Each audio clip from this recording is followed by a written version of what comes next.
Un, pour sa protection. Deux, pour la consolidation de la stabilité déjà acquise à Goma. Oui. Merci, monsieur le coordinateur. Je voulais ajouter juste quelque chose sur ce que le coordinateur vient de dire. En fait, il y a deux éléments importants qui étaient justement la responsabilité du gouvernement de Kinshasa ou du régime de Kinshasa dans les attaques qu'il y a eu. Première chose, c'est que dans la nuit, du dimanche à lundi, le même drone qui a attaqué est venu faire la reconnaissance. Le drone est resté dans les airs de Goma de 21h30 jusqu'à 6h du matin en train de faire la reconnaissance et de collecter les cibles.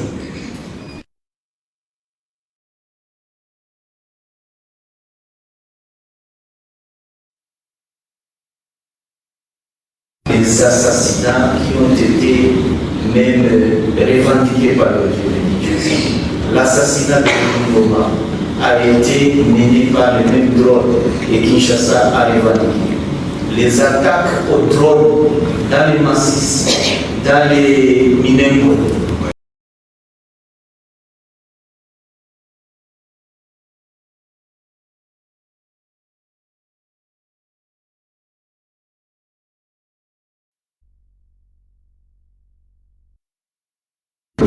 bien le préciser, parce qu'il s'agit d'une fonctionnaire des Nations Unies qu'il veut se discuter des conséquences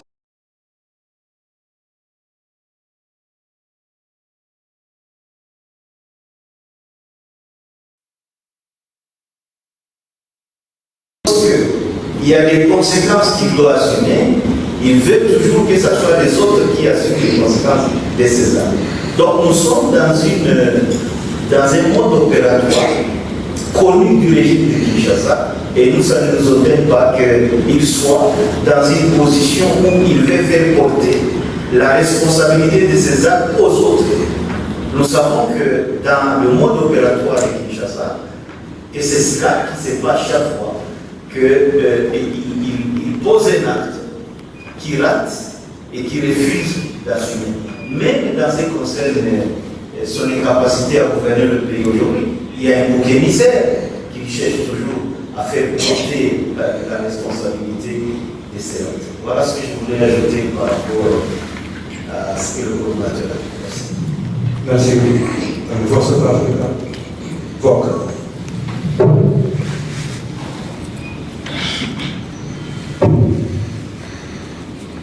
Ma question. Je suis Nzo Bouchemani pour le compte de Wessopi. Ma question sera adressée au coordonnateur politique de l'AFC en 23. J'ai deux questions.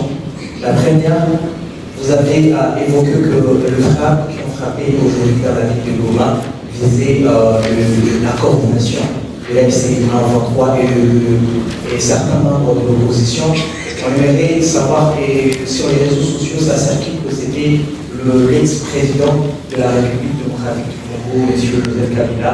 Pouvez-vous affirmer cette information? Et la deuxième question, j'aimerais savoir si ces attaques persistent, quelles seront les réponses de l'AFC en 23? Merci beaucoup. Je confirme ici que ce sont des attaques ciblées. Le colonel Willy Goma a été ciblé par le même drone. Et il doit attendre. Il n'est pas le premier. Il faut dire que depuis un jour, le colonel Castro a été ciblé par le même drone. L'actuel gouverneur, le gouverneur du Nord Kivu, Badji Rasto, était victime de cette même attaque. C'est comme mon adjoint vient de dire, le mode opératoire, nous les connaissons. On ne peut pas nier ça. Et c'est le même opératoire qui désormais visait le leadership de l'AFC-M23, en commençant par votre secrétaire de l'État. De toute façon, pour le régime de Kinshasa, il n'y a pas de secret. Nous avons des amis là-bas, et même nous disent, Et il les revendique en disant que non, on vous a déjà ciblé, on se prépare, dans quelques jours on va vous attaquer. Et c'est arrivé. Donc, on veut décapiter la révolution de son leadership, mais aussi l'opposition politique. L'opposition politique est plurielle. Et il y a des opposants qui ont fait le choix de quitter l'exil et qui ont dit qu'ils sont vivants à Goma, parmi lesquels l'ancien président de la République, le président Joseph Kabila. Est-ce que c'est de lui qu'il s'agit? Tout ce que nous savons, c'est que les attaques ont visé un quartier résidentiel. Et d'ailleurs, là où l'attaque a eu lieu, c'est à quelques mètres aussi, bien entendu, des lignes de résidence qui sont épouses. Maman Olive Léo. Est-ce que l'UET a été aussi attaqué? Mais nous savons. Ceux qu'on a condamnés à mort, qu'est-ce qui reste? On ne veut qu'on n'attend plus que l'exécution. Les gens qui sont ici sont des condamnés à mort. Ce qui reste pour le régime, c'est l'exécution. Pour maintenant, quelle est la réponse que nous préparons? Évidemment, nous sommes ici, vous êtes là devant la coordination politique. Nos forces de défense et de sécurité sont à pied d'œuvre. Mais la première réponse, c'est d'abord la protection des populations civiles. Deuxièmement, veiller à ce que la stabilisation que nous avons déjà acquise à Goma ou dans l'espace libéré soit consolidée. Troisièmement, veiller aussi à ce que ces gens deviennent. De toute façon, nous connaissons la source. Nous savons d'où partent ces drogues. Pour mieux, il n'y a pas mieux de protéger la population que de faire en sorte qu'on ne permette pas à M. Tshisekedi de tuer impunément les Congolais, alors qu'il prétend, bien entendu, défendre les Congolais. Il est censé le faire. Voilà un peu ce que nous pouvons vous dire sur ce point. Quatrième. Merci beaucoup. RFI Baraka. Merci beaucoup. Moi, c'est Héritier Baraka pour RFI. Moi, c'est Héritier. Moi, c'est Héritier Baraka pour RFI. J'ai des questions. La première, où en est-on avec bénédiction à Doha, sachant que depuis un mois, il y a des attaques massives par drone dans le haut plateau de Minembwe où il y a des milliers de civils qui auraient été tués. Et la deuxième question, après l'attaque par drone à Goma, est-ce que le mécanisme de suivi a été saisi? Et qu'est-ce que vous attendez de ces mécanismes de suivi? Merci. Monsieur Baraka, j'espère que notre son passera sur RFI. À quoi ça sert de vous répondre alors que vous avez déjà une ligne claire que ce son passera? Nous avons suivi ce matin le décryptage qui est passé sur RFI ce matin. Il y a quand même des problèmes. Première chose, je voudrais vous dire que l'auteur de ces attaques aujourd'hui est connu. C'est M. Tshisekedi qui a ordonné qu'on nous attaque au drone et c'est ce qui a été fait comme ça a été le cas. Parce que nous avons attendre sur les filles, l'AFCL doit soutenir par une seconde pour apporter toute la même chose. Merci, Bouchard. Je commencerai par la deuxième sous-question. Parler de mécanisme de vérification et de surveillance des essais. Ce mécanisme, dans le cadre de Doha, est donné par et géré par l'IGDM. En fait, c'est un mécanisme étendu. Merci, Kevin. Merci, Bouchard. Merci, merci. CIRGN, qui est censé, en fait, surveiller, vérifier les cessez-le-feu.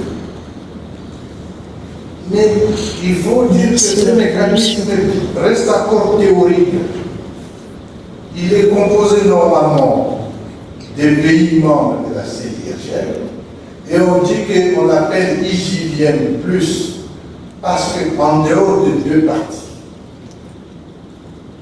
le régime de Kinshasa et l'F-23, il y a les pays membres de la CIRGL, mais aussi des observateurs qui se sont ajoutés. Ces observateurs sont notamment les États-Unis d'Amérique, la MONUSCO, mais aussi l'Union africaine, à travers la médiation gabonaise. Bon. Ces mécanismes, nous avons à Doha les gens qui nos délégués ont signé des termes de référence de ces mécanismes. Mais il reste le mémorandum d'attente, les témoins, et qui ça mais que l'F-23 a bien signé en bonne fois. Pourquoi elle refusait ici? Parce qu'en réalité, sur demande de l'F-23, dans les négociations dans le cadre de l'F-23, l'F-23 avait fait une proposition à son camp pour dire que pour surveiller et vérifier les cessez-le-feu, il faut qu'on crée une zone tampon. La zone permettrait alors qu'il n'y ait pas de forces qui se mettent en face, parce que très souvent ça peut dégénérer. Une fois encore, Kinshasa a refusé. Pourquoi Kinshasa refuse? Il refuse parce que Kinshasa est dans la logique belliciste ou de poursuivre la guerre. En fait, c'est une partie de mauvaise foi à Doha, et nous le savons. Kinshasa profite très souvent de quelques incidents qui arrivent pour montrer qu'il y a une diplomatie qui avance. Et dès qu'il croit avoir un avantage diplomatique, ça lui permet de gagner du temps et de continuer à perpétrer les attaques. C'est ce que nous vivons aujourd'hui.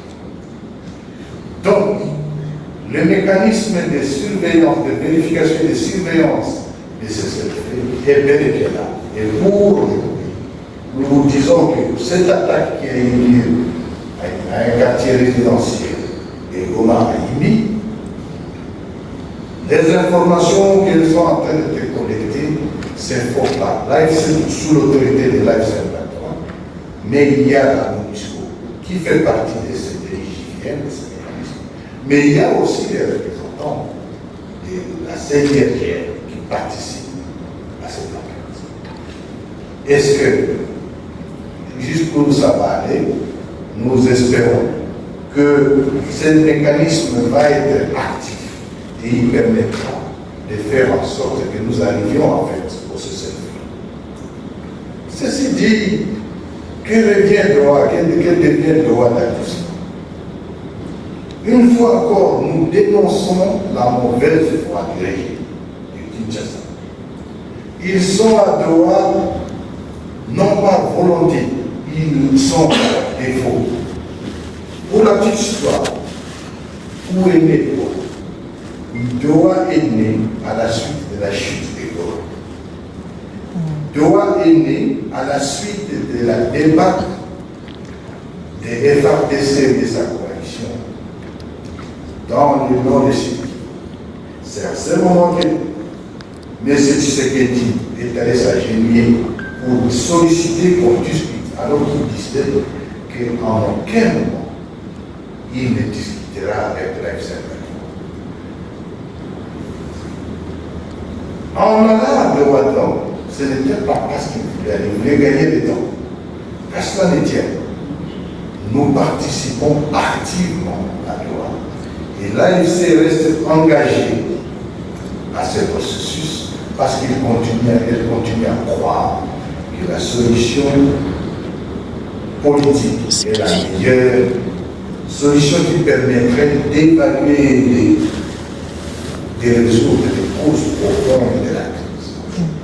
À Doha, il y a eu des acquis, notamment plusieurs documents signés. Un, le communiqué conjoint en avril 2025. Deux, la déclaration des principes en juillet 2025. Trois, le mécanisme justement d'abord, le mécanisme de cessez-le-feu. 4. Le mécanisme de vérification et de surveillance de ces cessez-le-feu. 5. Un accord cadre. Mais à cela, il faut ajouter bien sûr le terme de référence pour l'Égyptien, ainsi que les MOU que l'AFC a signé et que Kinshasa a refusé de signer. Ce sont des actes. De ces accords est sorti 8 protocoles qui devraient être examinés. 2 d'entre eux ont été examinés, notamment le mécanisme de la libération des prisonniers, mais aussi le mécanisme de cessez-le-feu. Malheureusement, ces 2 protocoles, bien que signés, aucun prisonnier de l'AFC n'a jamais été libéré jusqu'à ce jour. Alors que nous continuons, nous avons libéré d'abord plus de 1500 FAPC en réalité, et dernièrement nous venons encore de montrer cette bonne foi en libérant autour de 4000 et quelques, donc plus de 5000 autres prisonniers congolais qui sont nos compatriotes et qui ont dit qu'ils n'ont pas besoin de rester avec nous. Ainsi que les enfants sortants et les femmes. Nous avons libéré, mais aucun prisonnier n'a jamais été libéré. Bien plus, toujours dans les cadres de droit, nous avons fait preuve de bonne foi en nous retirant volontairement de Walikale, parce que nous voulions donner la chance pour négocier. Nous nous sommes retirés aussi sous la pression américaine de Ouvira. Et vous connaissez ce qui s'est passé par la suite. Donc, Doha, 8 protocoles sont assignés, 2 d'entre eux sont déjà signés, mais non exécutés par Kinshasa. Il nous reste donc 6 autres protocoles pour lesquels il va falloir qu'on commence des discussions. Mais on ne discute pas, mais on nous attaque. On ne discute pas, on nous tue. Pire, qu'on tue nos hommes à l'uniforme, ça c'est leur mission. Mais lorsqu'on tue la population civile, lorsqu'on cible les quartiers abritant, les quartiers résidentiels abritant la population civile, ça devient un crime de guerre. Et c'est ça donc en quelque mots ce que je peux vous dire de droit. Nous restons engagés à droit, mais nous savons d'où vient la profession. Mais permettez-moi de condamner un peu ici, de dénoncer plutôt l'attitude de la communauté internationale. À chaque fois qu'il y a un incident qui parle de nous, c'est le monde entier qui s'élève. Retirez-vous de tel point. Faites ceci, faites cela, sortez tel point. Mais lorsque Kinshasa bombarde la population civile, lorsque Kinshasa fait un blocus au moyen et au plateau, un blocus pour cibler une communauté spécifique, lorsque Kinshasa tue comme il a fait aujourd'hui, mais il n'y a pas de condamnation, c'est plutôt peut-être des lamentations. Aujourd'hui, je voudrais attirer l'attention de la communauté internationale, commençant par le président Macron, dont j'ai vu les tweets vides, en me disant, mais c'est un Français, une compatriote française qui est morte. On connaît qui a tué, qui l'a tué par les drones. Mais on ne condamne pas. Mais on dit que ce sont les deux partis. Non, nous avons la bonne foi